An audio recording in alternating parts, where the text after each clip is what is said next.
Welcome to abombtozzzax. With me, Colin Hoult. And my friends Dan Snellgrove and Jamie Firth. Here they come!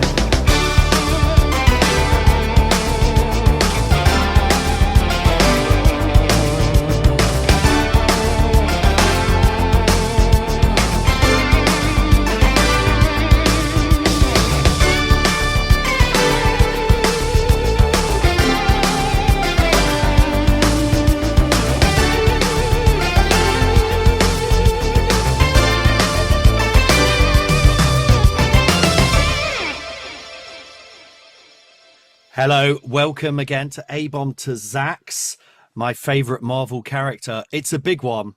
It's a big two in many ways. Coming up on Valentine's Day, February the 14th, you can take a date, is Captain America 4, Brave New World. Originally called New World Order, but they changed it because they thought that sounded too fascistic. They were wrong, weren't they? Oh boy, no, don't you worry about that, guys. We've got that covered. So it's coming out on February the 14th. So we thought, sod it, let's do, arguably the first great Marvel character, Captain America himself, Mr. Steve Rogers, and the Falcon / Captain America 2, 3, or 4, whatever he was, Mr. Samuel Wilson, who is going to be in the new MCU movie. It's a politically charged time right now. Joining me, two of my dearest friends, red-blooded, meat-eating Republican Dan Snellgrove and gentle flower. I'm not going to use the word that they use. I'm just going to say lib. He's going to get owned. It's dear Nick Crick, Nicholas Kirk. That's so cultured and French. Now, don't worry, I'm not going to make you play those characters throughout the episode. That would be horrendously cringe. You are going to emphasise that is just a character. That is not true. That is just an introduction. I think I am a delicate flower. You are. We're all. I think Dan's the hardest of the three of us by a long way. Not the Republicans are necessarily. I know they like to think they're hard, but But I should point out, I think it's safe to say, if we were American, we would have all very much voted Kamala Harris, right? Yes. Great. Okay. So, I think, a lot of these podcasts, I listen to a lot of comic book podcasts, and I listen to a lot of news podcasts and political podcasts, particularly about America. They're my two things that I do in life other than work and sleep. Yeah, it's interesting going between the two, but a lot of the comic book ones, they touch on this, but they don't really like to go there. And I think, sod it, let's go there. Do you know what I mean? It's February the 6th. We've just heard, I don't know if you've heard the latest news. Donald Trump has decided he's going to turn Gaza, a way of solving this ongoing horrendous Middle Eastern conflict, into the Riviera of the States. It sounds nice, right? Sounds America's... What particularly got me, and this is particularly horrendous, I'm not trying to make light of this in any way because obviously it's horrendous stuff, but obviously the people in Gaza who have just had the worst possible stuff happen to them and have then gone back to these things. And he said they could move out of Gaza to other countries while we flatten it and turn it into, basically he wants to turn it like Dubai, I think, like those kind of, but owned by America. But what really got me particularly was he said they could live out the rest of their lives in peace. Like they're sort of, like you're putting them in a care home. Do you know what I mean? Or a hospital. It's just like as in, Anyway. Yeah. Probably we shouldn't go further on that particular thread but let's just say it's a frightening time for the whole world. We're doing Captain America.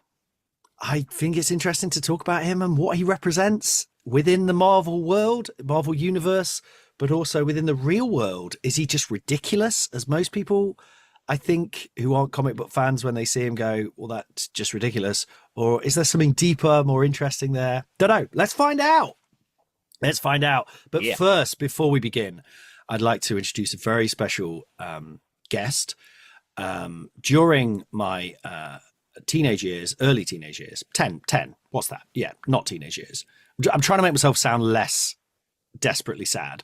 I crafted a series of theme tunes for the superheroes. Spider-Man obviously had Spider-Man, one of the best theme tunes of all time. I thought, why don't any of these other guys have ones? So I'm going to be revealing them as we go through the big boys. And here to sing it for us, no less, is, of course, our favorite guest, the ghost of Scott Walker. Here he comes. Captain America, liberty and truth. Captain America, there for me and for you. Thank you, Ghost of Scott Walker. Wonderful. A little bit struggling on some of the notes, but I think even ghosts can get colds, right? Were you into Scott Walker aged 8? I think at age 8, no, I didn't know Scott Walker would eventually be one day joining me at age 45 as a ghost and singing it. But I think I tried to give it that, patriotic, jingoistic feel is what I was presumably going for. So I'm just checking my audio settings. I'm not sure I'm on the right thing. I sound all right, don't I? Oh, yes, Yeah, I am. Forgive me. So, yeah. I wrote a few. So Daredevil's one. I'm not going to tell you now. Wait till we get to Daredevil. But that's a bit more, there's a bit of electric guitar in there in my mind. It's a bit darker and edgier. Silver Surfer's got a Beach Boys feel to it. I can't wait to reveal them. Right, yes. And I think I'm going to also have to start making some up for all the other characters, aren't I? Clearly. So, but anyway, Captain America, created by the great Jack Kirby, my hero, and Joe Simon, my other hero, but I don't really know much about him. In 1941, I've said this before, he was, what I love about it is that America wasn't in the war at the time. A lot of people in America were quite anti-Semitic, quite anti the war and everything, quite pro-Nazi. When I say a lot of people, I mean, a proportion of the people. But Jack Kirby, I think he literally had relatives stuck in Europe, etc. He's Jewish himself. I don't know why I say etc. But he, created Captain America as his own rallying cry. And that first issue has a picture of Captain America himself punching Hitler in the face. Go Cap. Wonderful. So, firstly, I'd like to ask you both, as I say, it's a crazy time at the minute. We objectively, I think we could say maybe heading into fascism. Is that the most gentle way of putting it? What is America? I'd like to ask you both, what is America to you guys? Or what was it when you were growing up, specifically, I say, like in the 80s? Ooh. Well, I mean, cowboys comes to mind immediately for some reason. Cowboys and Indians as a kid. Yeah, of course. America, the plains, I suppose, pushing the frontiers, all that kind of thing, going out there and achieving your dreams. Yeah. That kind of thing. I mean, that's sort of my 80s vibe of it in my head immediately. In the 80s, it was very I grew up in a household where we were quite anti-America, I'd say, by default. Not anti-America, but my dad was very anti-Thatcher, and I guess Reagan. Do you know what I mean? They were tied into this kind of... But when we were growing up, it's very much the living in America. It's Rocky IV. It was, do you know what I mean? It was like Hollywood glitz and glamour. Yeah. I think I watched a lot of film and TV. So America felt like Hollywood and things like that to me. And sort of the glamour of New York and stuff like that in the 80s was what it felt like to me. Yeah. As a kid I think so. growing up. I think, and you had the whole the cowboy thing's always been there, hasn't it? Because they see themselves as essentially like frontiersmen. Is that the idea? And it's that we're pushing on and go west, apparently comes from that idea. Yeah. And obviously I'm thinking of, as a kid, watching those films that were made, I suppose, 60s and stuff, really, rather than, as you say now, talking about the 80s films like, Back to the Future and all that, which, I mean, great films. Yeah. But yeah, I suppose that's more of the 80s time, but I think immediately I think of being a child watching those sort of cowboy films, Cowboys and Indians. Yeah. definitely. Yeah, I think actually, you say Back to the Future. I think my image of America as a kid is of the 50s, because all the 80s stuff was nostalgic. In the 50s, it was like Back to the Future and Grease and Happy Days and all that sort of stuff when we were growing up. So my image was like those 50s diner type things. That was my image of America, I think. Yeah. Elvis and rock and roll and all that kind of thing. Well, do you know what someone said on one of the many political podcasts I've been listening to? Said that basically Trump wants to go back to the 50s, or they all want to go back to the 50s, and you can only get back to the 50s by rubbing out the 60s, which, as we know, which we've been brought up with, the liberal, tolerant, open ideas, questioning things, but they want to take it back to before that. Wow. It's all very interesting to me. Anyway, so that's America to us. So we grew up seeing it like that. And then I guess we went through that stage where post 9/11, where it all got very USA, do you know what I mean? And that's, I think, when America started to really be seen differently by the world, maybe. As when I say by the world, I'm talking about us in Britain, where it became a bit more very jingoistic and patriotic, and there's that Team America idea of them just going over and telling everyone how to live, kind of thing, Obviously, Gulf War before that as well. That there was, I remember at university, there being, movements and demonstrations about that, and so perhaps even before 9/11, that was. Oh really? Emerging. No, you were. The first Gulf War was like not the first mid-90s, wasn't it? And then the second Gulf War was. Well, the fall of Iraq was like post 9/11, wasn't it? Because it was a response to 9/11. Sorry, Dan, I'm like, come on, get your American recent history. Oh, Anyway. Yeah. Did you not know there was going to be a test today, Dan? What you'll get from me is fragments of my past. I'm not very good at linking all the times together. But, fair enough. Yeah. But I remember being sat on a bus at university with a chap who was telling me about oil and all this kind of stuff. And at the time, I was like, yeah, but Saddam, he's bad. And not really taking on board all of the depths of what was going on. Which, I mean, he was bad, unquestionably. Yeah, but there was more. I guess what all of that says, like the 50s thing, and even that, it is, and what certainly Trump stuff relies on, is good and bad, isn't it? Is like no grey, black and white. Yeah. Which actually is maybe at the heart of comic books, and like modern comics obviously push that. But I think Captain America is quite interesting as when you go through the history of where does he push it, where do the writers push it either way, because you're dealing with a character that's ridiculous, that is the symbol of America, and it's such a sort of cheesy idea potentially. And I think from people who aren't American looking at it, it's like the weirdest. Do you know what I mean? Just an odd idea. I think the movies have changed that quite a bit, partly because they did it so well. And one of the comics we looked at, I think, goes into the grey. And it's the one in the 60s, the second one we read. But we'll get there. But I thought that was very interesting. The one with Everyman. Yeah. Yeah. Okay, great. All right. Well, that was my possibly quite lame attempt to talk politics on a podcast. But I think it's all very important in terms of understanding Captain America, because especially if you grew up, in England, we read 2000 AD.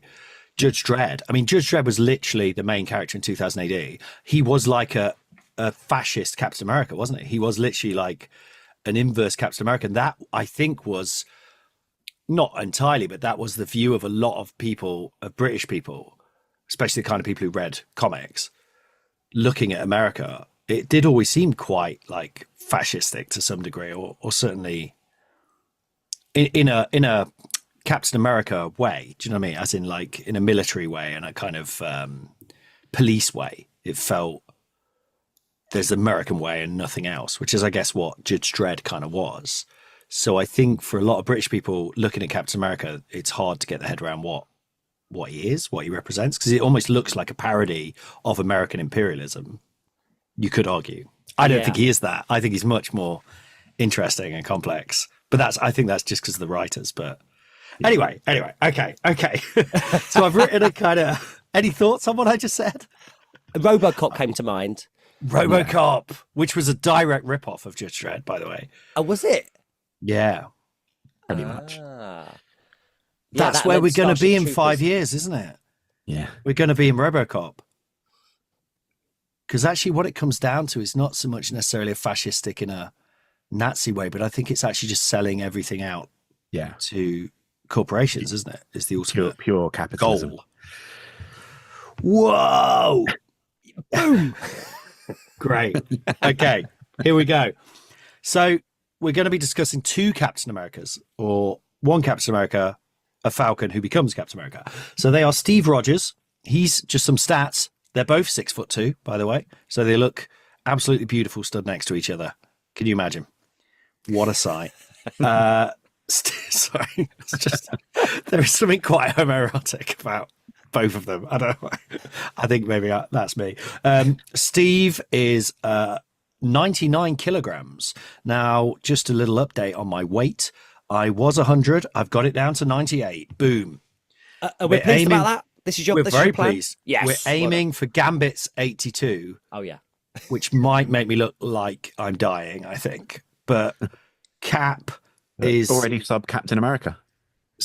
I'm already sub-Captain America. But let's be honest, he is 100% muscle, that guy, isn't he? Every single... His bones are muscle. And muscle weighs more than Flab. Sam is even more. He's 108 kilograms, apparently. Is that the wings? Must be the wings. Oh, yeah. But if the wings are that heavy, how do they fly? That's one for Science Corner, maybe.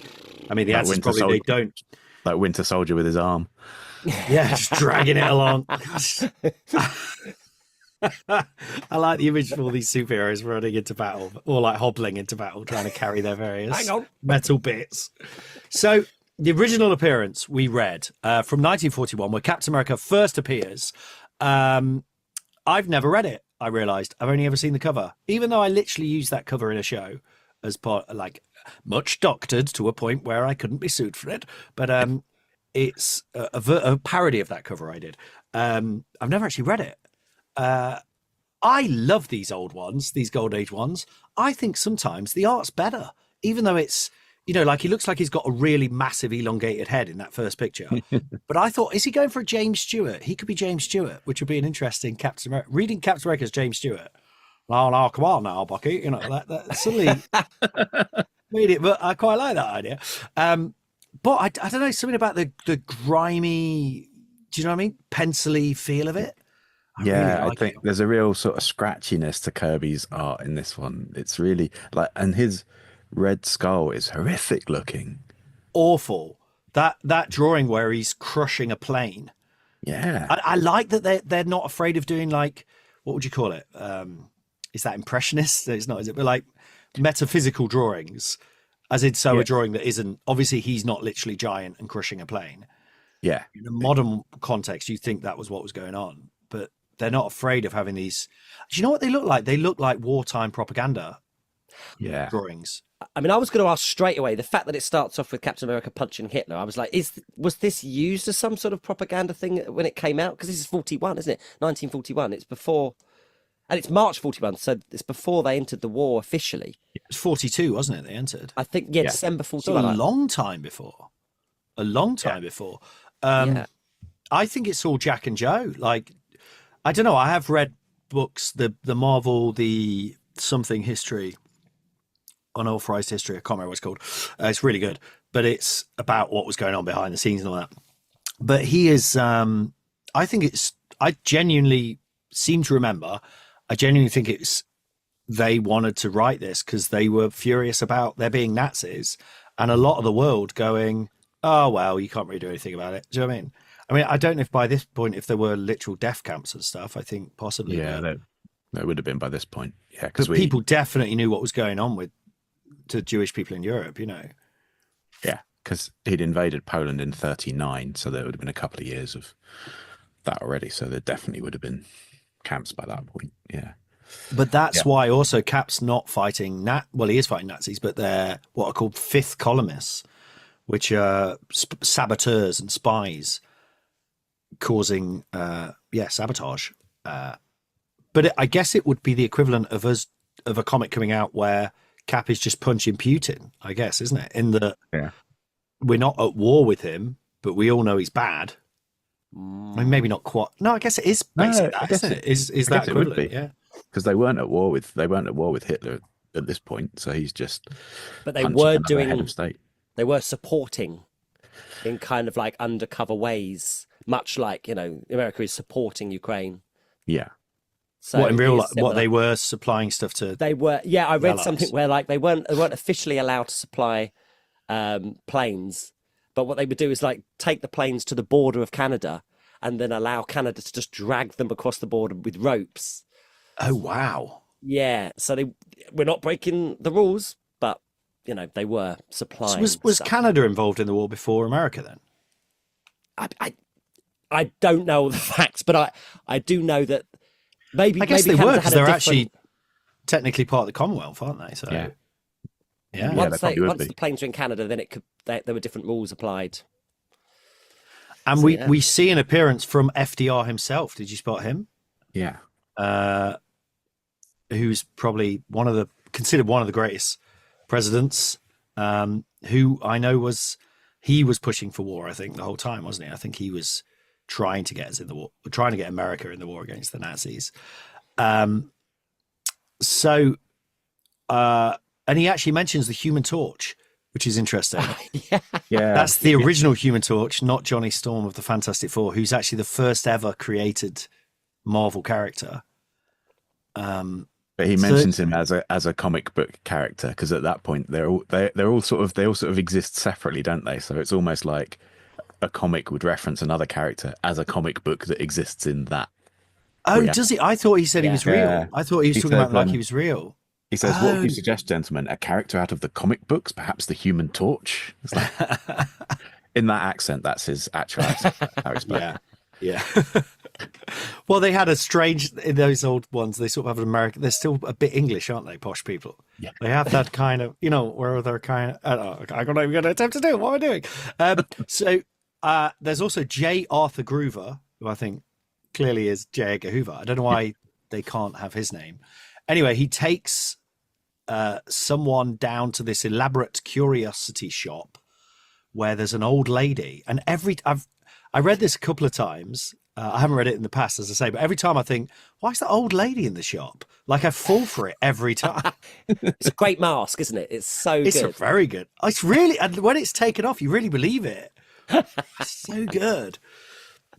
And that is actually X-13, who is Peggy Carter, who's from the movies. I think it's Peggy Carter. I don't know if she's called that now. But anyway, in the back of the curiosity shop, they go down to a secret lab where Professor Reinstein. Yeah, and they change his name in later comics. Yeah. It's Professor Erskine in later ones for some reason. Yeah. I guess because it's literally Einstein with an R on the front, isn't it? Probably. Yeah. He is a German scientist who's been brought over.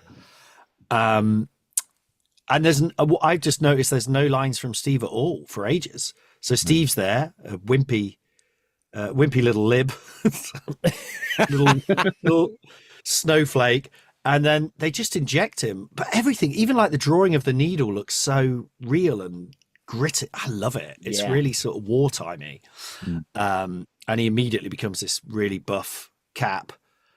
But a secret agent, a saboteur, a fifth columnist shoots Professor Reinstein before he can. Well, apparently he's kept no notes whatsoever. They've never really explained this properly, have they? But apparently there's no information on how to recreate this. But I love the violence of Cap just taking that saboteur to pieces and then throwing him into an electrical thing and he explodes. It's like, yeah. Oh, man. I do wonder. He's unrepentant as well. He says, "Nothing left but charred ashes, a fate he well deserved." Yeah. Good. I wonder whether there is some real like catharsis there. I like to think there's real catharsis for Jack drawing that. Anyway, The scientist guy. I mean, no offense to him. He's a nice guy. He's obviously a bit shorter, perhaps a bit rounder, Yeah. I always wonder, why doesn't the scientist take a little bit of that serum too? Good If he's so question. confident that it's going to work, and it doesn't just make you stronger, it makes you more intelligent as well, it says. I mean, Yeah. I'd probably, I'd like to see a panel where the scientist comes in and actually he's already buff and intelligent. Yeah. I'm telling you, lads, it works. I've had a bit this morning. It's Look at this. fantastic. You got to market this stuff. Give me that cryptic crossword. Look, done. Look. I mean, there's something inherently quite fascistic in the whole idea of creating a drug that you take and just become ultimate man or woman, presumably. And then what do you do with that power? That's the question, isn't it? Well, because as you were saying it, I was like, oh, it'd be really good to market it. And like, my head went on a little journey of like imagining I could buy some of that tomorrow.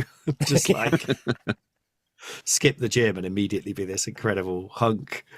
I guess to answer your question, he would still be a sort of 65-year-old hunk. So less helpful. Also, Okay. scientists, I mean, you're the scientist here, Snelgus. Do you tend to experiment on yourself or on Well, I must say, willing volunteers? when I was a child, I wanted a chemistry set as a kid in order to create a strength potion. I had every plans to drink all those chemicals, and my parents were like, "Do not put that copper sulfate in your mouth." Specifically copper sulfate. I was planning on doing it. I didn't. It's Hence- funny when you're a kid. Did you really believe it would work as well? Oh, I really thought this is it. If I just get the right combination of the red one, the blue one, and the sort of the silvery one, then I would be a superhero. Exactly. I have this really distinct memory of just like a eureka moment of knowing how to make a time machine and drawing it and everything. But it was just like a post box. Like with Heinz, I can remember it distinctly. But now, obviously, I'm like, I just drew a post box. And I drew a post box and put an Egyptian artifact in it. And somehow, presumably, I'd seen Doctor Who, probably Colin Baker or Sylvester McCoy.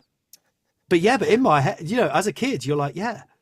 I mean, it's quite worrying when I think about my kids because you think, yeah, they could you see how kids jump off roofs trying to fly, don't you, really? Which shows this stuff is incredibly wrong, like incredibly unhelpful in that sense. But it shows they are obviously tapping into something that we all have, or boys especially. Yeah, and then you end up having a president who says, "Don't worry, you can cure diseases by drinking bleach." Yeah.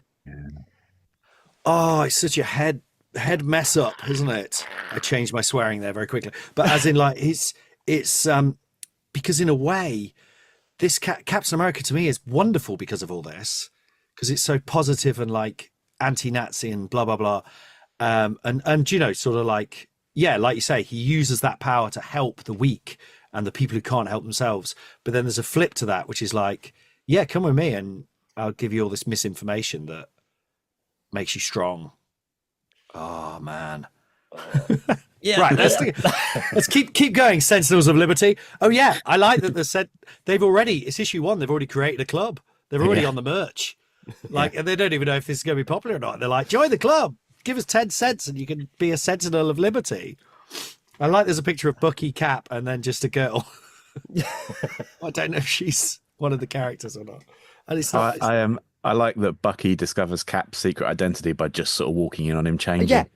Yeah. Okay. What did you? So when we did Winter Soldier, Snelgus had never heard of Bucky, or you didn't know about you'd seen the movies, but you didn't know. In fact, I don't think you'd even seen all the movies, but you didn't know about this whole psychic nonsense. This child. Yeah. No, I didn't know about the child. Okay. I tried to explain why, even though it seems awful in a modern context, it's basically like he is the kid's POV, as in the reader. Yeah. So it sort of makes sense with that view. But what did you see actually seeing the moment? That hallowed moment. Me. I think, as Nick said, it all sort of happens very quickly. Oh, hello. Oh, you're Captain America. Okay. Come with me. Okay, fine. It was kind of like dealt with. Fine. And then Bucky, all of a sudden, can now beat up burly Nazis. How does he get that power? Never explained. It never explained. It's all a bit wibbly wobbly for me. But I do see what you're saying, that like the kids reading it can fantasize. So it's okay, but I want a bit more. Well, there's a thing with this early level of comics where it's almost like putting the costume on sort of gives you powers. Almost, do you know what I mean? Just putting the mask on. I can't remember where I've read this because I've been reading a lot of comics recently for this podcast. But like, there's sometimes where they're like, I can't fight him. I haven't got my clothes on. I won't be strong enough. Do you know what I mean? Not that I haven't got my clothes on. They're not naked, but they're like, I haven't got my mask on. Do you know what I mean? Then they put the mask on. Suddenly they're, which I guess is empowerment, but I don't know if it empowers you enough to beat up a grown man when you're 12 or whatever it's meant to be. But in that, they just say he's the camp mascot. Did camps have mascots? I mean, apparently so. Yeah, I mean, my scout group didn't. We didn't have an even smaller child that we called our mascot. Do you know what it reminds me of? And this is very egotistical of me to say this, I guess, but it reminds me a bit of something I created. My character Anna Mann. Do you remember that she's like an old actress, and she used to tell this story about an actor called Silly Billy Crilly, who was just like a tiny actor, child star who'd pop up in movies and just go, "Where's the jam?" And that's what Bucky made me think of, Silly Billy Crilly. He's just like, hey, Cap. There's a bit where he's just like doing a salute at the end. Do you know what I mean? Just in his own little panel going, "We'll get him, Cap," or something, you know. It's, yeah. I didn't dislike him. I didn't have that kind of like, oh, it's so stupid that there's like a kid. But then I am 45. It'd be weird if I did, wouldn't it? But you know how, like, in that other type of comic world, what is it, DC? Yes. Where there is a boy who follows around another big superhero. Yeah. But he was from a circus, wasn't he? And he had like, Yes. he could do trapeze and stuff. So that kind of was like, okay, so maybe he can like, whilst the other guys beat them up, he can like jump somewhere and take the key to the thing, you know. Whereas yeah. I don't know where He's this like a little is monkey. anything from. I just wanted a little bit like, is he a really good mascot? Also, how does a mascot work in the army? It's like it's basically like the drummer boy, I guess, isn't it? I guess it's a sort of descendant of that. But well, in the modern context, as I said on Winter Soldier, they tried to explain that he had grown up amongst these soldiers, and he was this troubled kid. He was a bad boy, so he ended up being brought. His dad was a soldier who died, so he ended up being brought up by the camp. Right. I mean, it's still weird, but you know. But Yeah, and also and that idea that he was good at he was essentially a psychopath and really good at going behind enemy lines and slitting throats, which is a really dark interpretation of where's the jam, isn't it? You know, it's like maybe Silly Billy Crilly was the same. I don't know. Also, Cap's constantly got a pipe on. Have you noticed that? He's always chuffing away. Yeah, him and Reed Richards love a pipe. Oh, they love a good pipe, superheroes. We don't have much more time to talk about this one because we've done loads on it, which I thought might happen because it's great. But just a mention of the fact that there's like 5 stories in this comic. It is good value for money back then, wasn't it? But also, like, so they create this super soldier who's there to beat all the saboteurs and spies because they can't see him fighting Nazis. I don't know whether that was actually whether that was the editorial said you can't actually do that or what, I don't know. But you see him fighting all these saboteurs. But then when he actually has his first case, it's against a hypnotist. Did you see this, called Sando, which I feel like might be a racial slur, so I don't know. It sounds like one. Sounds like one, doesn't it? Yeah. But they're hypnotists who say something's going to happen, like a thing's going to get blown up, and then it does get blown up. So they Cap a Bucky are literally in the audience, and they just run, put their clothes on, and leg it to this place. They go, bloody hell, he's right, it has blown up. How did you know that? And then they come back, and it's like, well, actually, we're Nazis, we're Nazi saboteurs, and we're just blowing it up. But then why do the show? It doesn't. I love it. Similarly, the next baddie, I don't even know if he has a name, but he's basically a man who's playing chess, and he plays chess and then decides from playing chess who's going to die, and then gives the order through a speaker, a tannoy system, that the people then hear and then go and kill the man. But that's what? Playing chess a load doesn't. of blokes just a load of blokes waiting in a room for a chess move. Yeah. I guess it's the idea he was a master strategist in some way. It Doesn't make a lot of sense. And the chessboard changes shape as well. Have you seen? Because I do like playing chess. So like when I see a chessboard, I'm like, oh, is it 8x8? And at one point it was 7x7. At another point it was like 12 sides. Like it was like, what is going on? Well, he's thinking so out of the box. But then he's just got a list of people they're going to kill, hasn't he? Oh no, that's the Red Skull. In fact, all of these involve one person just killing various military folk. Red Skull, that though, fantastic, so scary. Reminded me of the American Wolf in London. Do you remember that movie? Yeah. Do you remember his nightmares? Yeah. Where like monstrous Nazis burst in and kill the family. Must have come from this, I think. Anyway, I think we'll come back to that when we do Red Skull, because it's literally a different origin. He's a different guy. In the real Red Skull's a German who's taken in by Hitler, isn't he? Whereas in this, he's basically like Trump's guy who's the pillow guy. Do you know that guy? One of Trump's like inner circle is this guy who sells pillows. I can't remember his name, but he's like he's one of the main. He's Mike something, I think. He's one of the main people in his ear. Yeah, has it given him advice? He's a pillow company guy. Special body pillows that he sells. I mean, it's not funny because it's really the consequences are not good. Oh, by the way, I did a little bit of research. Fifth columnists, were they even a thing? I wondered, because there's so much these spy saboteurs. Apparently, fifth columnist comes from the Spanish Civil War, which was just before World War II. And it's actually Franco said it. He said there are 4 columns of the enemy coming towards us, and a 5th one that's already inside. It doesn't really make a lot of sense as a phrase, but basically that's where it comes from. And yeah, they really did believe that this was going on within America. So it was a genuine kind of fear. I guess the equivalent would be like those Twitter bot farms in Russia. Do you know what I mean? Weirdly, that's our modern equivalent. But the bit like saboteurs causing havoc. But it didn't seem, from what I read, it didn't seem like they really existed. Some people thought Pearl Harbor was partly due to fifth columnists. And Putin used the phrase recently. So it's still so there you go. Anyway, right. Jump ahead to Cap 100. So the war ends. Cap has been frozen in ice. And I think at this point, I'd like to take us to Science Corner, please. Science Corner. Cap is woken from the ice. He's found trapped in ice where he's been frozen for, at this point, 20. It's probably in like 15 years, is it, between the war? About 20 years, I think. Yeah. And comes back to life, thawed. His mind's still at the point of when he was frozen, at the point where he said, Bucky, no!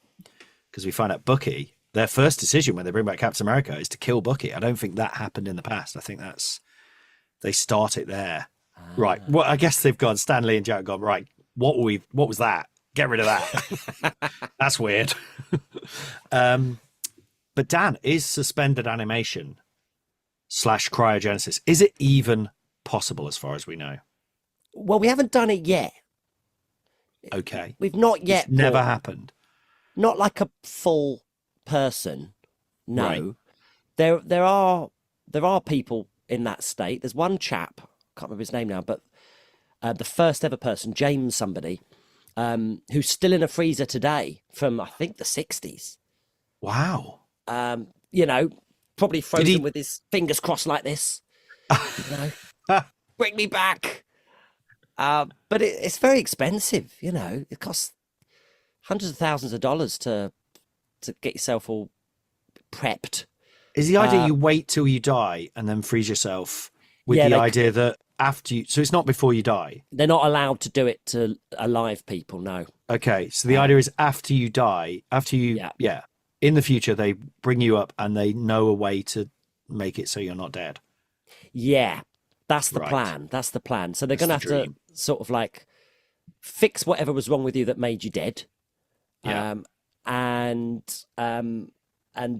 that they've sort of that everything else that they've frozen is all right. But the trouble is, there's lots of problems with this. Freezing them in the first place, you've got to be careful how you do it, because the freezing process itself can form like loads of crystals, which damage all the organic material. So they can flash freeze you, but that's got problems as well. I think that affects the brain in some way. So they can put in these chemicals to help that process, but they're toxic, so they've got problems. It's a bit of a mess at the moment. But even if they do all of that, right, if they succeed, one of their plans is not to actually bring you back in the flesh, but to, because they've frozen the brain, take the information that's in the brain, scan that, and then put that in another body, you know. Yeah. If you can freeze the brain in its state and go, oh, now we can take what's in it. Well, I mean, not now, but, you know, in the future. So there's lots of different ways of this. Officially it's called cryonics rather than cryogenics. Cryogenics is another branch of actual science. So yeah, I think that's where we are with it. That was much more information than I was expecting. I liked it. I liked it a lot. Because freezing kills you anyway, doesn't it? So yeah. But I do know, I did read something. This is vague knowledge from reading about various animal stuff, facts with my boy. Apparently snails, you can freeze them. There was a snail who was frozen for like 50 years, or maybe it was even like 100 years or something insane like that. And then they thawed it and it came back to life. Well, all I can say on that is that we've got somewhere between 10 and 100 billion neurons in our body. Yeah. A slug has about thick as shit. Yeah, 15,000. I love that you know that. Far fewer neurons to go wrong. Maybe it's something to do with that. I don't know. Science is so wonderful. I had a point in my life where I used to be a bit like, I'm more like art and poetry and stuff. I don't really like science. I don't really get it. I don't think I said those exact words, but that was the gist of it. And I sometimes wish I'd gone the other way because it's so much more interesting in some ways than like just. We're doing it now, Colin. We're doing it now. We're bringing art and science together. What is wrong with me? Don't watch the news before you do a podcast, Colin. Anyway, so Cap comes back. So suspending, it's not impossible. It's not impossible. Okay. And I guess with modern interpretations, they've sort of said it's something to do with the super soldier serum somehow puts him in a state of suspended animation. But, you know. So this is Cap 100. He's already been back for quite a while and been with the Avengers. I deliberately didn't give you any where he's with the Avengers as such, because I feel like we can do that when we do the Avengers. But he's basically, there's a quick recap of his history. Cap 100 is actually technically Cap issue 1, but I think they called it 100 as in, because he'd appeared in loads of other things. They said, we'll just call it 100. So they do a little recap of him coming out of the ice. The Avengers find him. Bucky's dead. And then he wakes up and realizes he's in a sort of very James Bond place with Black Panther, and Baron Zemo's got him captured. It's a lot of fun. I love it's Jack Kirby, it's Stanley, it's 60s, it's Bondy. I love that. I love the fact that, to sound like an absolute liberal here, I love that Black Panther's there. And I love the fact that he's not, I don't know, that it's totally normal. Do you know what I mean? Like, because that was a big thing to have a black superhero at that point. And they weren't trying to make, do you know what I mean? Trying to make him in any way a stereotyped image, which you do get in some later comics of Falcon. In fact, there's some of that sort of going on. I just thought that was just very cool, very ahead of its time. And we see a new Agent 13. So this is a slightly thorny thing in Cap's love life. I think Peggy Carter is his love from the war. Yeah. And then in the movies it's her niece, but in the comics I think it's her sister. At this point it's her sister, and then they change it later on and she's her niece. So they sort of retcon it as the years go by, and it becomes less likely she would be born in the 20s, 30s. They make her a niece, and Peggy's like a aunt or great aunt or something like that as time goes by. Well, it's even worse in the ones where it's like she's a sister then, and it's just, but Peggy's obviously quite a bit older. Yeah. There was this weird one I read where Peggy's still in love with Captain America, but she's now like, he's still, 20, 25, or whatever. She's now like 60, and she's like, but I love you. And he's like, I like your sister. But she doesn't know he's Captain America. She doesn't know Steve is Captain America. And there's a point where he's like stood in shadow. Yeah. Just like talking to her going, I can't see you anymore. It's really pathetic. It's really like, when you split up with someone when you're younger and you feel like such a prat because you're sort of going, I'm not sure I ever loved you really.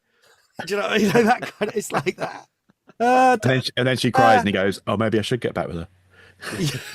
It's really, anyway, but that it's her niece and that they're both Agent 13's. It's not quite Woody Allen territory, is it? But it's sort of, I'd also like to give a shout out to Zemo's mask. So cool. I love that he's got that purple thing like stretched over his face. It's it's like a man it's like someone with a plastic bag over their face. It's so weird. Yeah. And like a candelabra to hold it on. It's horrendous. Yeah, it is, isn't it? Yeah. I love his design. I like it because they do a later Baron Zemo who's his nephew, I think, or son or something. But he's much cooler and sort of sprightly and, more like Cap physically. But I like him being this just quite pudgy, horrible man. Old and ugh, gross. Great. Sorry, I feel like I'm really sizist on this, bro. I'm worried about where I'm going. Okay. Anything else to say on Cap 100 before we jump ahead? I like that when they're defeated at the end, they basically give up because there's no one to pay them anymore. And like Baron Zemo's defeated and Black Panther says, well, that's it. And their response is, oh yeah, there's no one to pay us. Well, we'll just give up and you can take us for trial. Well, there's no money in it. Well, I don't believe in this stuff. Yeah, he's got a bloody bag on his head. He's got a purple bag on his head. It's not even Baron Zemo, is it? But it turns out. I did like the Destructon, which was a weird robot. Just looks like a big red naked man with like goggles. The Destructon. Good fun. So for a while, Cap, so he ends up leading the Avengers. Dan, you probably don't know this info. No. He ends up leading the Avengers quite quickly. All the original Avengers leave, apart from Cap. He's not even original, but the originals, God, I'm giving too much information. Ant-Man, Wasp, Thor, Iron Man, Hulk. They all go. Cap becomes the leader, and he only has Hawkeye, Quicksilver, and Scarlet Witch for quite a while. And they're known as the Kooky Quartet. The Kooky Quartet. But they have a lot of fun with him being a man out of time. He's like your granddad. Everyone, Hawkeye in particular, is like, why are you such a square? And he's like, in my day, we didn't, use words like that and that kind of stuff, which is a fun dynamic. Yeah. So that goes on for a long time. And then when we get into like the 60s, actually, before we get into that, the Falcon appears. So the Falcon first appears. Let's just talk about that comic. I enjoyed that a lot. But dreadful origin in many ways. Yeah. Did you read this one, Dan, Falcon. where he's on the island? Yeah, where Falcon, the origin story of Falcon is that, I really liked birds. Yeah. I had a load of Why birds, not? pigeons. So, yeah. So I thought I'd become a superhero, I guess. Yeah. 'Cause it's, which is actually kind of the origin of Night Owl from the Watchmen, saying that. But Cap has ended up, for some reason, in the body of the Red Skull, and the Red Skull's in the body of Cap.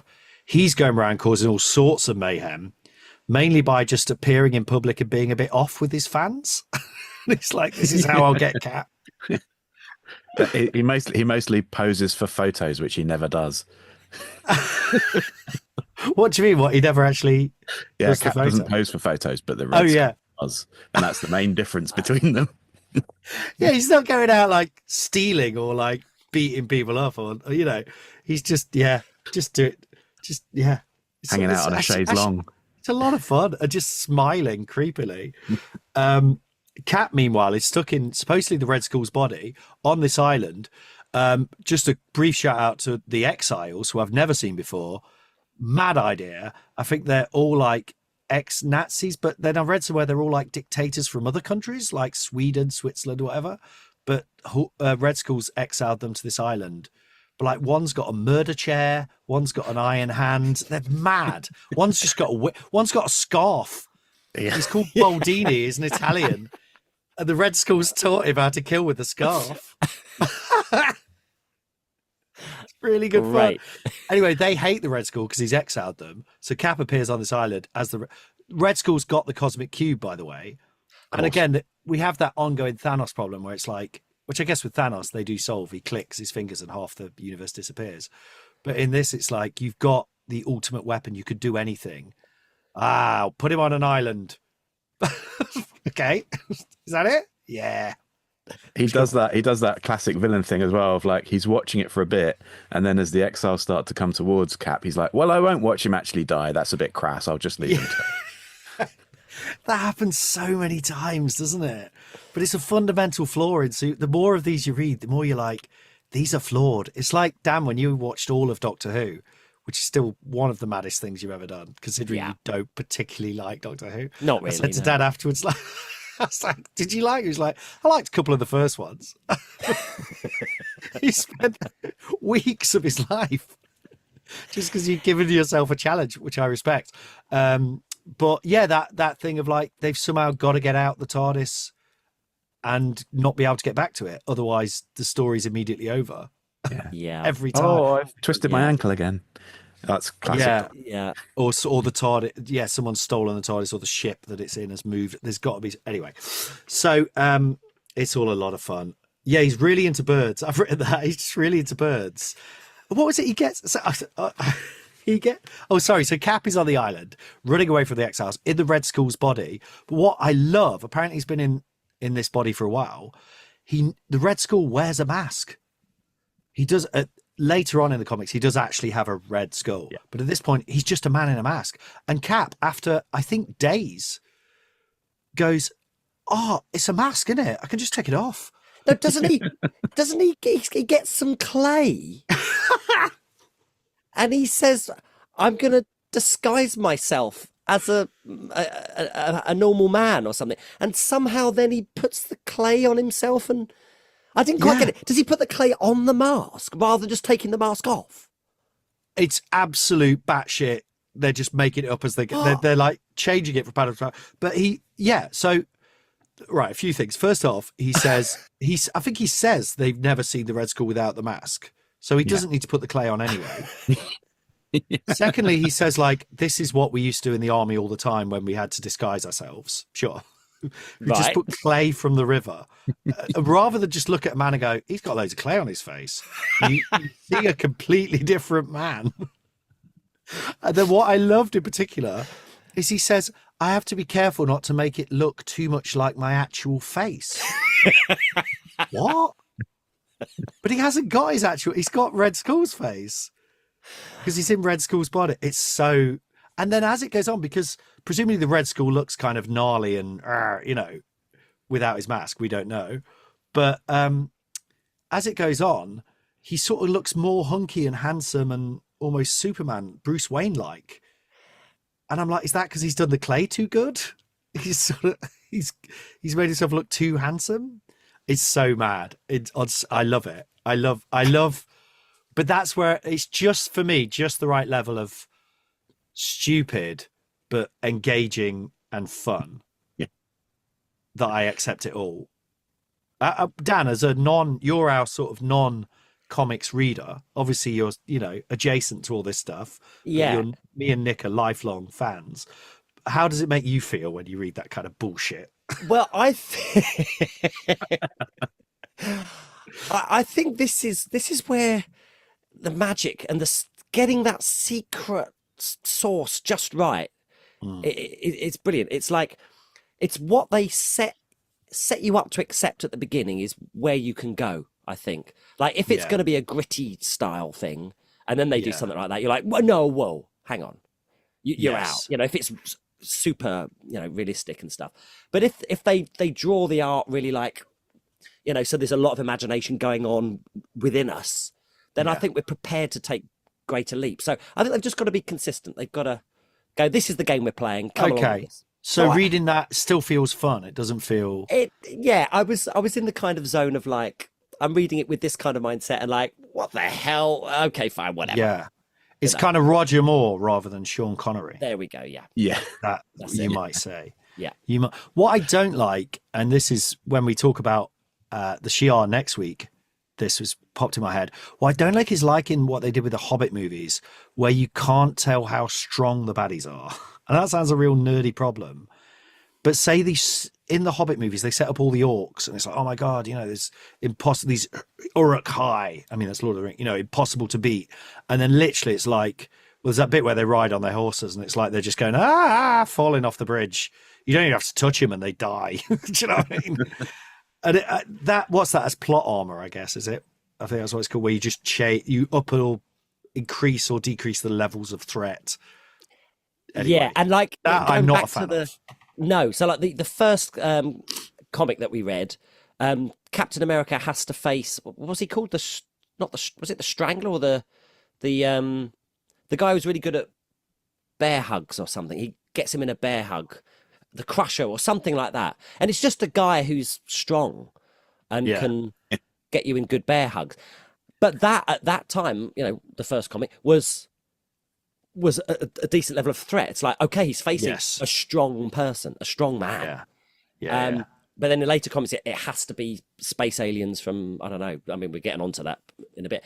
But like, there's a bit of power creep. But I think what you're saying is within that comic that they set up, if they're putting forward, this is how strong they are, you've got to stick with that. I agree with you on that, definitely. Or just dangerous. It happens a lot where a villain is introduced, and when they're first introduced, they're like the worst threat the hero's ever faced. And then 5 years later, they're just one of 8 villains who all attack the hero at the same time. Yeah. Yeah. But what do you do? There's a lot of villains to come up with, isn't there, over time? Anyway, yes, I loved this appearance of Falcon. He doesn't really have an abilities or anything. He's got a bird, but his bird sort of communicates with him about I think about as much as my rabbit Ned does with me. They don't even reveal his name in this issue, and then Cap gives him a name. He doesn't even ask his name, and then says, "I'll call you the Falcon." No, because you've got a Falcon. Yeah. It's a good job he didn't have a rabbit in that sense. Call me Bunny Boy. But also, his costume is just. It seems to be based on the thing he uses around his wrist for the Falcon, his actual Falcon to land on. The colours, and then it's like green and yellow. But what I love is that image. So he's in this village. He's from Harlem, but he answered a job advert to come over. The job advert was put there by the Red Skull. I think it later turns out, does it? Or is it? Oh no, the Exiles did it because they thought if a guy could come over and he could then find a way to get them off the island. Is that the idea? Maybe it's something weird like that.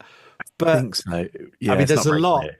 If they could get a postman, if a postman's regularly coming to the island, surely they could get off the island. I don't know. And also, Falcon had to get there. Anyway, it's so much fun. But, it says the exiles were bored looking for kicks, and they wanted to hire a hunting falcon, which. Of course, I always think if I'm looking for kicks, I need a hunting falcon. It's very reverse engineering, isn't it? Where you go, right, we want to call this hero the Falcon. How do we make that? How do we create an origin from that? Obviously, some baddies want to. Yeah, they don't like hire a load of ladies or anything, for kicks, or even like I don't, like a cricket set or something. They want to hire.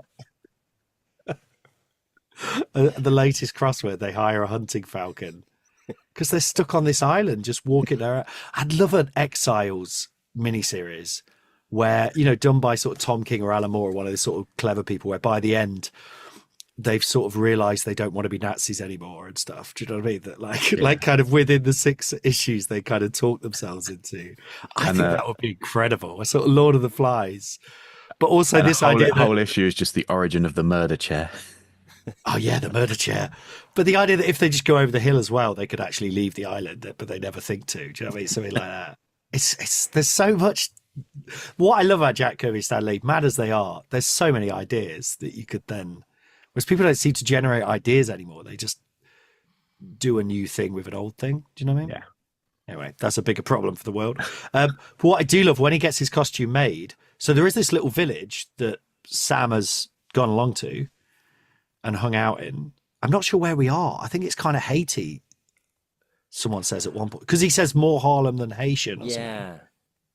something. Yeah. And he, but what I love is the bit where you see his costume being made, that last image, and there's like just in the corner, like a bald local guy, like not really with a fag on, sewing his costume. So looks like someone in a textiles factory from like the 1950s. Just got a fag on, looking really bored, making the Falcons. Who is he? I like, if it was like, do you remember that bit in Spider-Man where he makes his costume and Sam Raimi does that cool thing where you sort of see all the designs appear and like an image of the car he wants and the wrestling sort of, which is really cool. I love the idea of that. You know what I mean? Just an image of this bloke's having a fag, like while he's sewing this, just appears on screen. I don't know if we've got time to talk about the rest because it was so much fun. So anyway, so Falcon eventually becomes Cap's ongoing partner. They're best buddies. I like their relationship. It's good. I don't think it's patronizing from Cap's point of view. I don't think so. It feels like they're equals. It's not even a sidekick type way. And the comic becomes Captain America and the Falcon for a very long time. And they get up to all sorts of hijinks until eventually Cap, where it leads to is a story about the Secret Empire. I don't know if did you get a chance to read that one, Nick, that I said? I don't know if you did. Anyway, well, I think I read the 5 issues, but not the one before. Okay, the one before is the one I meant to send you. But anyway, so during Watergate, Nixon, as you know, was forced to resign or left. Resigned. But anyway, he sort of resigned before they could impeach him, I think. Okay, he'd been using private agents to wiretap his opponents. He was a paranoid, crazy, mad emperor by that point, basically. So that's when this came out. And in the Secret Empire storyline, Cap ends up, the Secret Empire, bit of an eyes wide shut type thing. They all wear hoods, bit Ku Klux Klan-y. They've all got numbers. Cap infiltrates them. It turns out their coup is to land a flying saucer on the White House lawn, deliberately because everyone's afraid of flying saucers, which I thought was quite a funny. It's like they say something like, we could have used any plane, but we decided a flying saucer because it would really freak everyone out. and then they end up basically taking over the White House. And it does feel quite reminiscent of what's going on at the minute in some ways. But eventually Cap fights number one, who you've never seen is worn a hood the whole time. And the end is you see Cap punch him from Cap's point of view. No, not from Cap's point of view. You see from number one's point of view. The hood has come off and Cap's gone, oh no, you, I can't believe it. It's you. Well, I'm Victor Meldrew. I don't believe it. And then number one, you never see his face, but he shoots himself before Cap can stop him. Anyway, apparently, from what I've read, they sort of hint at it. It's Nixon. So Nixon ends up leading, but it's meant to be after he's left the White House, is actually part of the Secret Empire, which is this clandestine, which is kind of what we're having now, this sort of far right secret organization takes over. And then when he's revealed, he shoots himself. But presumably they couldn't show. But what I did find very funny about that, so he's been number one the whole time with this hood on. Nixon obviously had a very distinctive voice, which was kind of like that. So the whole time he's been going, we must stop Captain America. And that, in Nixon's voice. Obviously, retroactively, we had that. Anyway, this leads Cap to have a complete crisis of confidence. Who am I? What is it even America anymore? And he ends up stopping being Cap for a while and becoming the Nomad, a sort of hero without a country. Big stuff, right? So he turns his back on America. Anyway, eventually becomes Captain America again because he goes, actually, you're fine now. Jimmy Carter, I guess. But then the one we read, which was 257, I put this in. It's 267. It's probably not the best comic ever. In fact, as a kid, I hated it, but it was one of about 10 American comics I had that my brother's friend, Philip Walton, gave me. This was one of them. I always hated Cap because of this comic. I reread it and I really enjoyed it, but I hated that he was this cheesy mansplaining. I wouldn't have thought mansplaining about it, but you know what I mean? But he's very, what's the word? Authorities, very establishment. Anyway, what did you guys think of this one? It's the This Battle is the of Everyman one. Yes, yes, please, Dan. I'd like to hear your thoughts. Well, I was just finding the comic on my iPad. So straight away, you've got like a Zorro type guy. He's fighting this guy with a rapier, but he can shoot out of his rapier. It looks like it's a rapier and a gun at the same time. Yeah, So, a rapier gun. Yeah, a rapier gun. You know. Yeah. With the Statue of Liberty in the background. So I was like, okay, the Everyman. Who is this guy? Yeah, it starts off where Captain America is giving a speech in I think it's in a university, and someone tries to shoot him. yeah. Some crazy hippie dude. IRA, who I thought for a second they were saying IRA, and I thought they're involved. Yeah, Oh God. his name's Ira. Ira, right. There's a Johnny Irate. Cash. There's a Johnny Cash song called "Drunken Ira Hayes." I think it's a Native American name. I think. Is he? Right. I see. Because he's got long sort of black. Yeah, reddy I think hair. he is. Yeah, I think he is Native American. Yeah.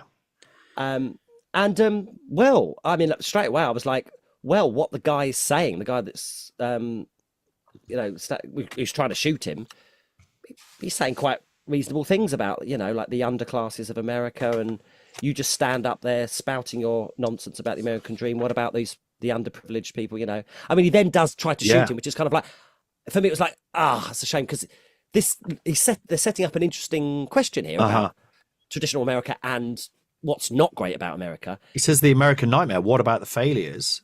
He says something about how ultimately your way only works for a small part of the population, which is he calls it absolutely true, isn't it?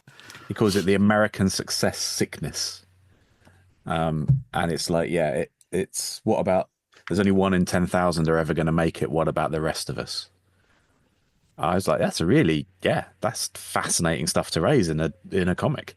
And when is this? When was this comic out? Was it the 60s? I think 70s. 70s? I think because there's a bit where Iron Man's in it where he's talking about how we've come through the 60s, and he's with Tigra, and Tigra's saying, the swinging 60s, it wasn't it fun? He's like, well, actually, we had the Vietnam War. It was very tricky.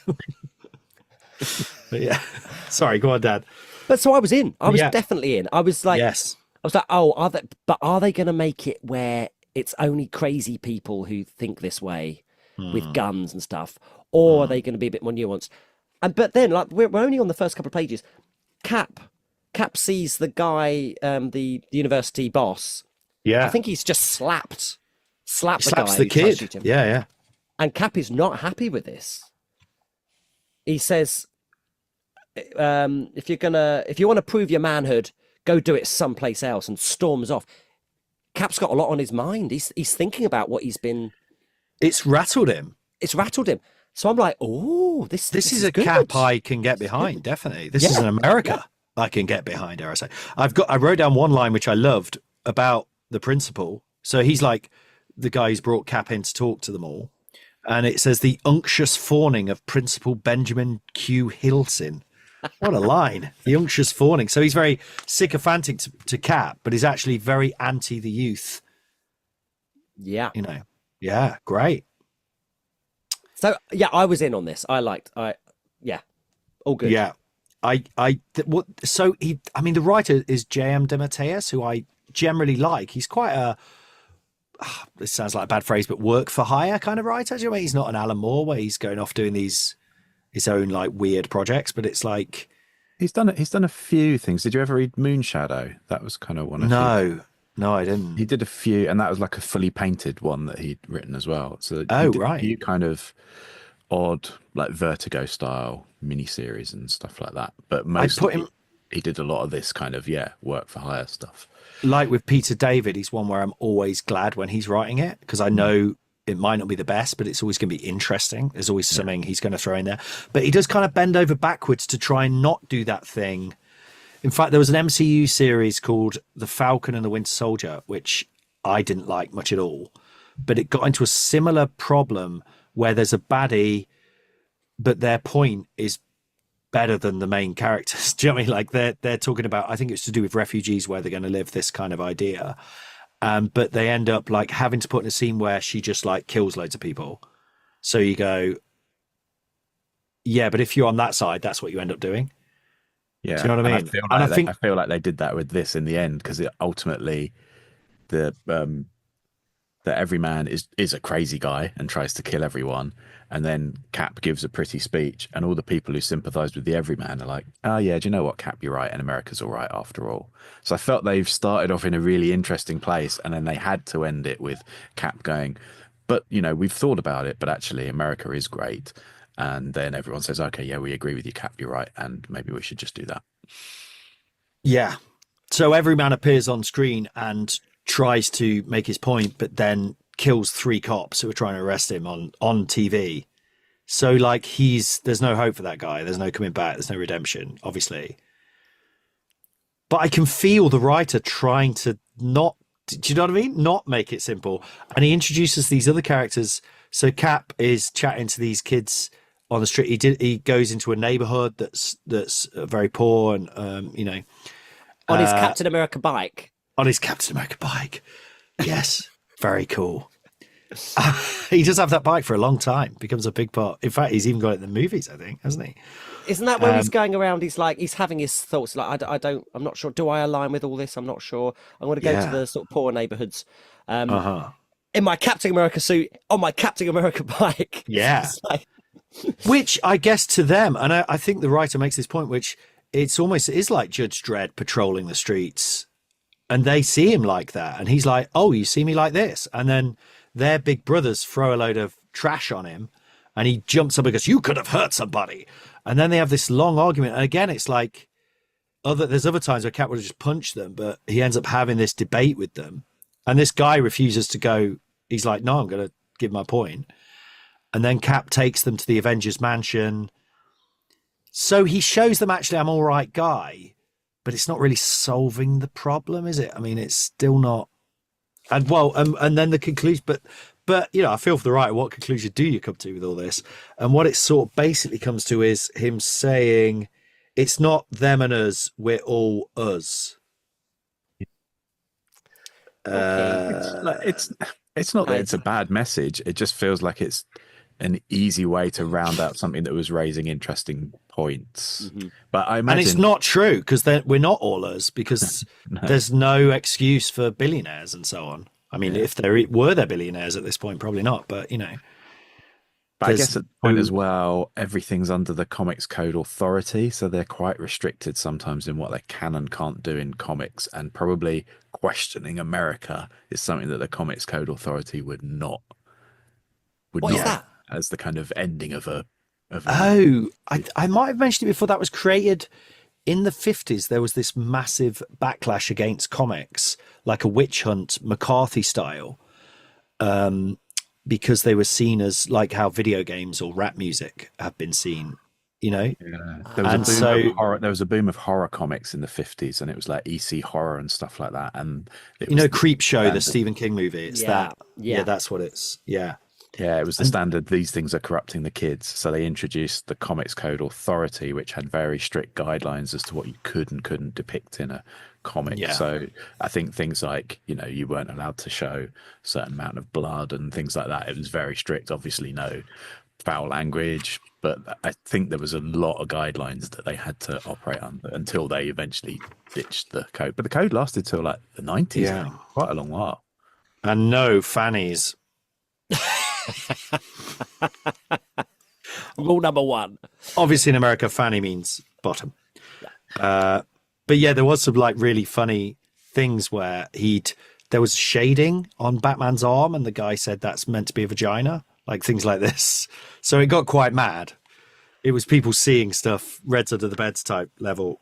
Yeah. Um, Well, like the I equivalent d- of Mary Whitehouse over here with her, viewers Yeah. crusade against filth. I'm so mad because we look at them now. They're so. I mean, that said, those horror comics were pretty gruesome, weren't they? Yeah. When you read them now, it's like, I probably wouldn't show them to the kids, to be fair. But one thing that I really made me laugh, it made me laugh as a kid, and I hated this as a kid because this is where, as a kid, I saw Captain America as this just patronizing, like, son, in your heart, do you really want to do this and all that kind of stuff? Whereas now I think it's great. I think it's really interesting. But there's one line where they say, the guy who's sort of like the guy from the poor neighborhood but likes Cap or ends up liking Cap says, do you dig it, Cap? And the line in the narration says, from all indications, the Star-Spangled Avenger can most assuredly dig it. Such a beautiful, terrible line. Oh, the other thing I loved was when Everyman has got the he's got it. So Everyman's going to fight Cap, but Cap kind of beats him, and then he's like, right, and he grabs Ira's sister and holds the sword to her throat and says, I'm just going to kill her.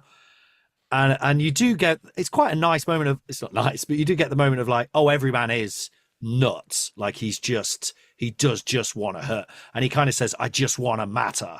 So it's like he's just a fame seeking. Obviously we get into problematic areas around that, but essentially that's what he wants. But then he goes, what are you going to do? And then Cap then sets up an obstacle course out of barriers. He's like, what are you doing? What are you doing? He's like, hold on. Give me a sec. And then he just like does a series of like backflips. But they don't look that impressive. Like they do look just like someone going on the horse, in the gym. Quite basic gym stuff he's doing. It's what if it could be parodied so well, couldn't it? If you did this in a movie, he just does a series of like basic gymnastics, and he's like, "Why did you do that?" And he says, "Because I wanted to show you what do you think's going to happen to you the second you kill that girl." I mean, I guess if he picked up an iron bar and bent it, then you'd get that thing. Or like, it's a classic. It's a very Wolverine, shows his claws. There's that great Wolverine bit where he's like, "Can you get to me before I can slash you to pieces," and all that kind of thing? Can you fire the gun before I slit your throat, kind of, But like, he's like, I'm gonna do a series of basic gymnastics. I'll set up an episode of Total Wipeout. Watch, I'm not falling off. Look at that, I'm on one foot now. I'm still balancing. What do you think's going to happen to you if you hurt that girl? Again, I like to emphasize all superhero comics are better in a northern accent, a northern British accent. Right. Okay, wonderful stuff. So Can I do a quick I don't know if you noticed nerdy thing on this one. Yes, please. I love that. At the very start, the first woman that speaks to Cap when he's in the school gives her name as Karen Berger, who at the time was an assistant to the head of DC Comics and later set up and ran Vertigo Comics. So there's a proper little inside naming thing there. Yes, I spotted that as well, Nick. That was I like that. They do that quite a lot, Dan, in comics. As you continue this journey with us through the universe, a lot of the writers and art. Well, John Byrne, of course, you met in the what was he called? The chronicler. Yeah. He puts himself all the bloody time, but that's nicer, isn't it? A little shout out to. I like that. I don't mind Karen that at all. Berger. Yeah. Yes, and Stan and Jack often cameo in the Jack. 60s ones. They often turn up watching like the Fantastic Four do stuff. Right, so we're almost out of time for this episode, and I've still got 18 more points I want to make. So back to Falcon, there's a whole fake history that's set up where it turns out he was actually, rather than just being a nice guy who likes birds, he's actually sort of a pimp called Snap Wilson, and the Red Skull wanted him to come to the island and so that he could become Cap's partner, so that at a much later date, the Red Skull could then control him and make him kill Cap. So he's like the Red Skull's sleeper sidekick, if you will, which is almost an interesting idea, except for two things I'll say. One, very lame to make this like, even though it's ridiculous that he answered an advert and went to an island because he likes birds. But I like that. That's like actual interesting character. Do you know what I mean? It's like, whereas to just go, oh no, because he's like a young black man, he has to basically be a pimp is not cool. Do you know what I mean? So they took what was just a sort of more interesting character and made him very one-dimensional. Not great. Secondly, God, I sound like such a bloody lib. But secondly, they also, it doesn't make any sense because in between those two times, him and Cap beat the Red Skull about 8 times. And they even mentioned it. The Red Skull goes, yeah, I just let that happen till I was ready to. Well, yeah, but okay, fine. So anyway, but Nick, you said all that was erased, was it? So no, that's true. There's later another story where they retcon it to say, actually, no, the Red Skull was lying, used the cosmic cube to make you believe you'd been Snap Wilson because he's a racist, and that was a racist origin to give you. So they sort of acknowledge that actually they did something quite racist by saying in the comic, yeah, this was just a racist thing to do. We've undone that. Cool. Okay. Well, you know, that's good using on the cosmic anyone who cube can for good, right? Yeah, yeah. If you've got the cosmic cube, undo racism. Yeah, that's one of the things you could do with the cube, rather than what was it? Put someone people on an island. Yeah. I mean that's the heart of racism, isn't it? Putting people in that's the ultimate goal of a lot of these baddies. Great. So I'm just going to jump through a couple more things before we get to the end. So one thing I find interesting with Cap is that he changes depending on the time. So going to post 9/11, they ditched a lot of that liberal hippie stuff, a lot of him constantly going, who am I though? What even is America? And they made him much more John Wayne again. Civil War #1, where he fights Iron Man. I'm just going to briefly, we'll do it when we do Iron Man, I guess. But basically, essentially, there's an argument that superheroes should be registered because they're dangerous, which Iron Man thinks because he's, I guess, more calculating and businesslike. Cap, though, full-blooded real man. No one's tell me what to do. Libertarian attitude. We talked about this the other day, I think, but it's basically like goes from at the time in the whenever it was mid 2000s, it felt kind of cool, didn't it, Nick? Because he was, you know, there's all these police come into his there's a bit where they try and trap him on a plane, all the police who are shield agents, and he ends up like just duffing them all up and jumping out of the plane. It's a very exciting, like, yeah, it's sort of he's gone from being this to an extent, but yeah, but now it feels like that is the sort of wave of feeling that has led to someone like Trump getting into power. That government can't tell me what to do is very much the kind of feeling now. So looking back on it now, it feels slightly weird and a bit uncomfortable that that's Cap's kind of defining attitude in that battle, is like in that era, personal liberty over government oversight. But I sort of get it story-wise in that it's going back to John Wayne. It's going back to, well, actually, why have we turned him into this? And he literally becomes an artist for a while, doesn't he? Why have we turned him into this absolute snowflake? He's Cap. He should be, you know, more Judge Dredd, actually, is where they take him. Yeah, and it does make sense for him as a character, because his point in the Civil War is, I serve the people of the country, not the government controlling it, which is still a good attitude to have, and probably at the moment, probably the actual attitude to have. It's fascinating, isn't it? I think he goes in cycles like everything does. I remember Grant Morrison talking about this, about history, how it goes from, like, he says punk to hippie. So like we're all punks, as in we're all like, fuck it, you know, it's about money and selfishness and greed, and then we become hippies and go, oh, actually that was horrible, can we all be nice to each other? And I think Cap kind of does that as well. Do you know what I mean? I like that as a character, that he reflects. But also it makes me think, like, America, it's so mad, just the idea of them sort of believing they're special people. They've literally just, some men in a room decided this 200 years ago. But it's obviously very powerful. It shows you the power of an idea can literally shape the world. We can maybe go a bit too far there. But I should mention Ultimate Cap, Dan. I just want to tell you this about one moment.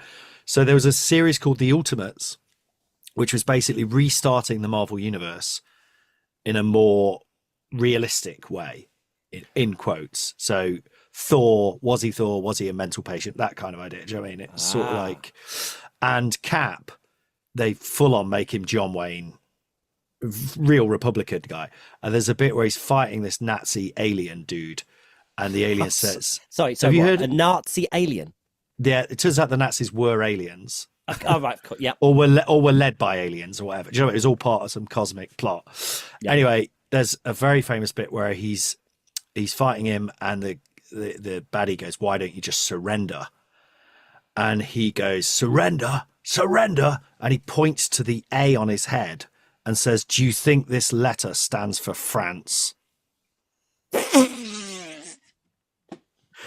Which is a much maligned moment, but also at the time it was hilarious. Well, again, it all felt funny, that kind of thing back then, didn't it? Now it feels like, oh no, we didn't mean it. Anyway, so that's full on Cap, and then so we get to then all new Cap, which is where the Falcon, Captain America, for various reasons, has stopped being Cap. And the Falcon has taken over. Who wields the shield? I reread this episode. I didn't find it's all new Captain America #1. I didn't think it was that great an issue particularly. But there's some quite nice there's some nice fun lines in it, like Sam Wilson Cap's being guided by Steve Rogers on this mission that he's doing, and Steve says, right, we agreed this is a no frills infiltration, and then he sort of hears Sam attacking someone and says, "What's that sound? Are you having frills?" It's just nice little kind of silly lines that I quite liked in it. And then the main villain in this issue is the French villain Batroc the Leaper, whose power is basically jumping and kicking.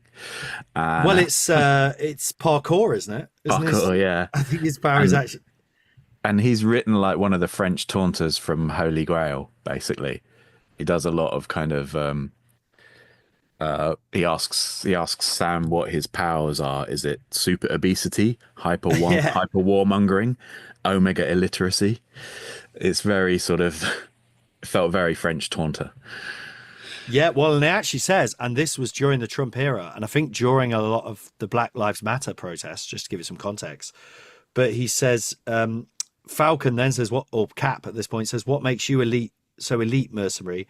And he says, "Culture, good looks, taste, education, and a worldly disposition." I won't keep the accent up. But he says, "How do you pay for that lofty lifestyle? Kidnapping, extorting, and killing?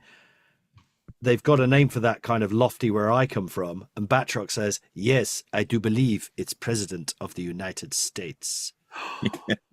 Ooh. Quite classic Cap to have an argument about politics while you're kicking each other in the head. Yeah. Did you like him as Cap? I mean, the movie is him as Cap, and I feel there's a lot riding on it because a lot of the Marvel movies have been a bit half-assed and lame. I feel like Endgame genuinely helped Joe Biden win the 2020 election, if you believe such a thing. Whereas I feel like this might do the opposite.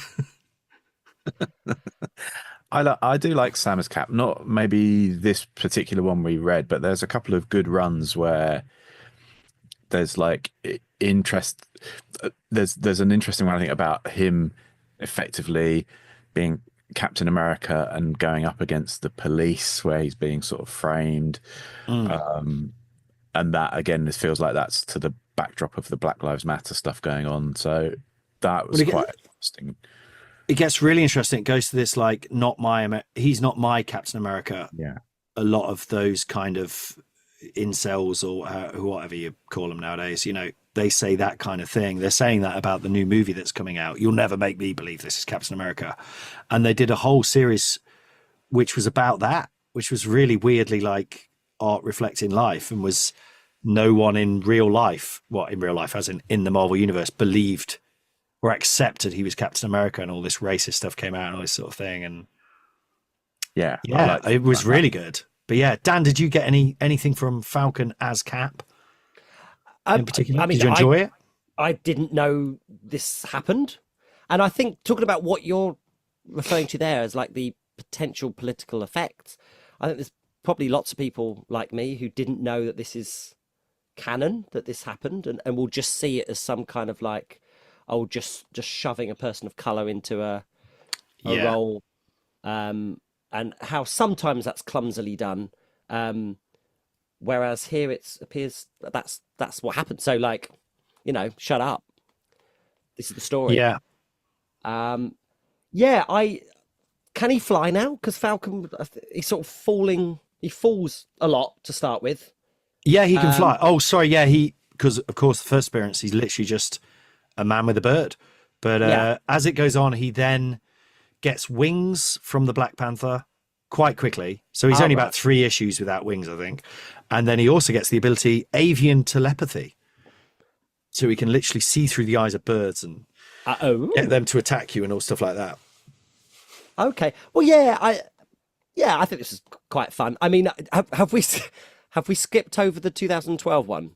Oh, let's do that one quick because that was fantastic. That one I stuck in my head a lot more than this one. Yeah, all right. Let's do that, and then we'll do conclusions and we'll put them in the order. I've literally done an itinerary like it's a sort of like I'm an events manager or something. Lost in Dimension Z. I think if I was you, Dan, I'd read the whole series. This is one of my favorite series ever of Cap, but I want to hear your thoughts. Okay. I mean, I want to give this thought and then I'll leave it to you guys for a little bit. But is this is the one where the art on the front looked a bit kiddie, maybe? Like it looked like, I don't know. It just felt a bit childlike. Okay. And then it starts and it's got horrific content of a guy he's out of work, his wife saying, why can't you just stay sober? Hold your job down for me and the kid. It's like 1926 as well. 1926. Obviously that whenever this Irish guy in America somewhere? Is it New York? In New York, in New York. Yeah. He's saying, look, they don't like the Irish here. Yeah, but stay sober. Maybe they would like you. And then he just beats the hell out of her, and it's so graphic and horrible. You see her lumpy face, with blood dripping, and her like holding the child. It's so for me, my first impression of seeing the cover of like, oh, it looks a bit sort of Lego type superhero-y, and then whoa, and it hit me like a freight train. I was like, it was really powerful, that art. Did you think it was good? Did you think it was well? I am. I'm all for graphic novels having that powerful effect. Like I remember reading. Is it the Alias? Is that Alias? Where it's got the gem bit in it. It's all like the art is really like Jewel. real.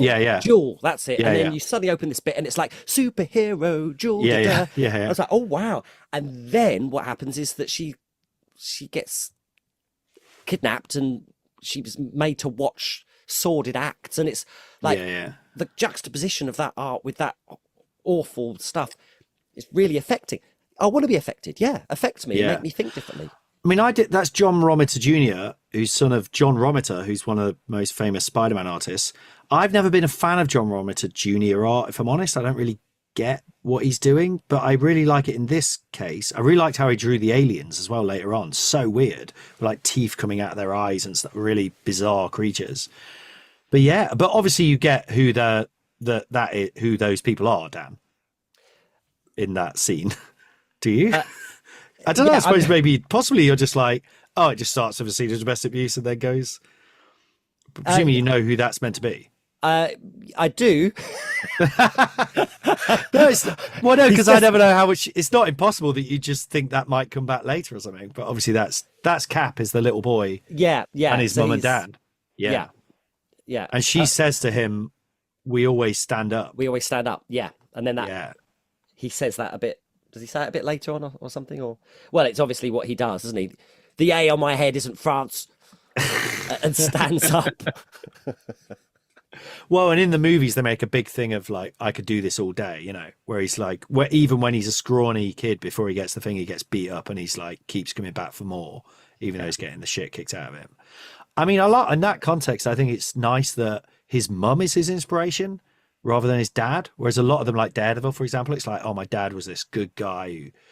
Whereas his dad's an absolute arsehole, but his mum's like, you never, And if you're going to show that, I'm all for showing what being heroic as a woman in that situation is. You know, it's like, Yeah. that's horrendous. We need to experience that to understand it, you know, and to be on their side. It gives Like- him more character and sort of helps explain why actually he's not the "do you think this letter stands from France" guy.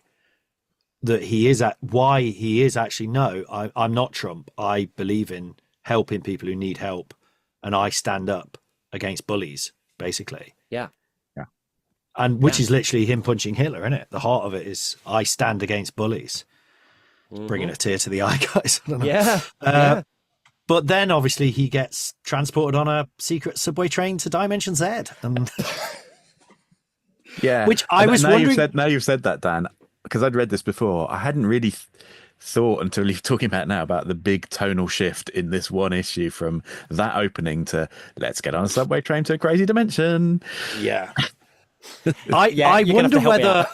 you know, talking about the historical context and all that, I wonder whether in some ways this is like the only response to, at the time, it was Trump 1 when this came out, is like, I don't know what to do with this guy. We're sending him to another dimension to fight aliens. Do you know what I mean? 'Cause he's not even going to be in our dimension anymore, let alone America, because it is fucked. Maybe that's what this was about. But yeah, I'd say read it. We don't need to go into it. I think it's a really, really good story.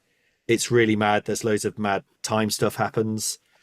You know, sort of like when he comes out, you know, Narnia type, when he comes out, he's older and all that kind of thing. And he has a son he has an adopted son who's called Ian, which the Ian in a British context sounds quite, it's a perfectly good name, but it just, you know, Ian. Yeah. It's, Like it's just like if he had an adopted son called Nigel. It didn't feel very. It does feel a bit like that, doesn't it? This is my son, Nigel America. So, final verdict on Cap. Well, I mean, while this movie's coming out, do we think it's going to be good? We're all going to see it, right? Not before next week, before the week after. It features Okay. Red Hulk, Leader, and the Serpent Society. But I think it'd be fun to watch it and then we can see the difference between the comic and the movie. Oh, what fun that will be. Dan, it's Valentine's Day. You've got to take a date there, man. Right. That's going to be the greatest challenge. I do love, you get, when you do stand-up comedy, the amount of idiots who bring people on a date to sit on the front row at stand-up comedy night and think that is like, yeah, this will seal the deal. As opposed to they'll come away and go, why did you do that to me, you idiot? Anyway, so I don't know. I hope the movie's good. I've heard it's bad. I thought Falcon and the Winter Soldier was really boring. My fear is it's just going to be quite drab and not really have an opinion on anything either way. Yeah. I mean, I like the other Captain America movies. So as long as it follows those in terms of feel and style, then hopefully it'll be good. Harrison Ford is Red Hulk. That's got to be fun, right? And like he's going through an I'm just enjoying myself phase of his career at the moment. So He it really feels is, like isn't he's he? doing stuff that he thinks he's having fun with. So maybe Apparently he's after this. It's him doing the CGI Hulk and everything. So he's like properly got to go, "Roar," you know, and apparently had a lot of fun. Yeah, good on him. Great. Well, we'll talk about that next time. So it's time for the countdown. Can we have the countdown music, please, Daniel? We'll just go back from 10. In 10, it's still the shambling, speechless freak, the zombie. At number 9, don't look into him. He'll look right back at you. It's the Abyss. In 8, she's old and magic, Agatha Harkness. 7, Alicia Masters, Thing's girlfriend. In 6, Shadow King, creepy mind bloke. In 5, Adam Warlock, trippy golden hippie. 4, Abigail Brand, space green. I'm getting down to one word. 3, it's Angel. He's an angel. He's not. In 2, Apocalypse. Evolution. 1, Magneto Magnets. Right. That is the top 20. Where do Sam and Steve fit? Are they in the top 10 for a start? I think they've probably got to be, haven't they, really? I say My yes. question. Okay, let's start with Steve. Is he I think he's number 2, if not number 1. What do you guys think?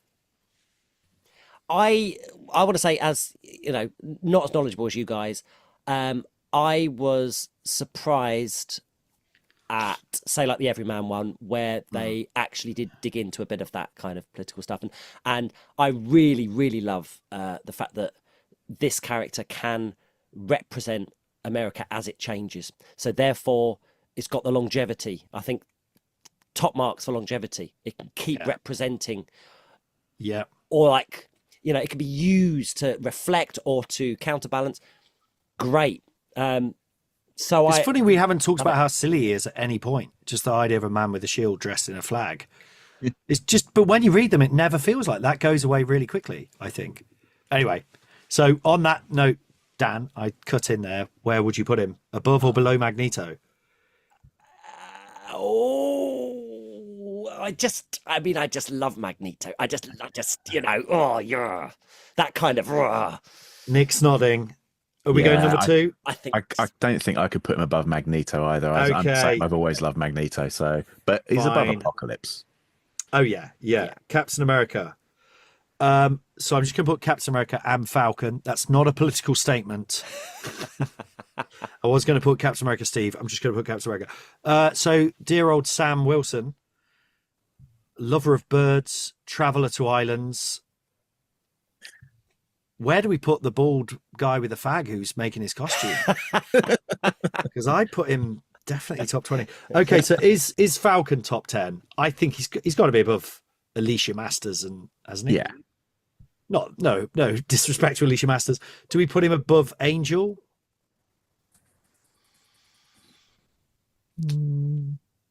All right, I'm just going to say it because we're running out of time. I'm going to say number 5 between Angel and Abigail Brand. Oh, I don't know, actually. Wow. No, maybe above Angel. Above Angel? Dan, above Angel? Dan's thinking below Angel. Who are you thinking below? Does the rich white man oppress the poor? I'm not calling you the rich white man. Warren Kenneth Worthington III. Does he once again, by right of privilege of birth? Yeah, as what did you call me? The meat munching Republic. Yeah, I'm going to step in and oppress. I'm not that fussed about Falcon. I like him. Yeah. Do you know what? I'm going to change my mind a little bit. I think actually between Adam Warlock and Shadow King, I'm going to put him at number 6, number 7.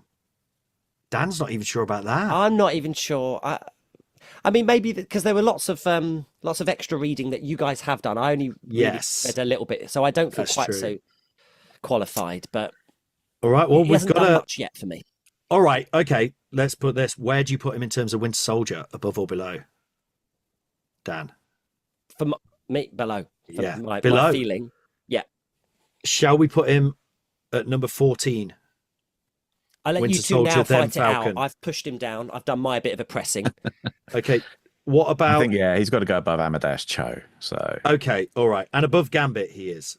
Yeah, above Gambit he is. He is. Right, he's at number 14. Okay, right, that was an intensely politically charged decision. Thanks everyone for listening.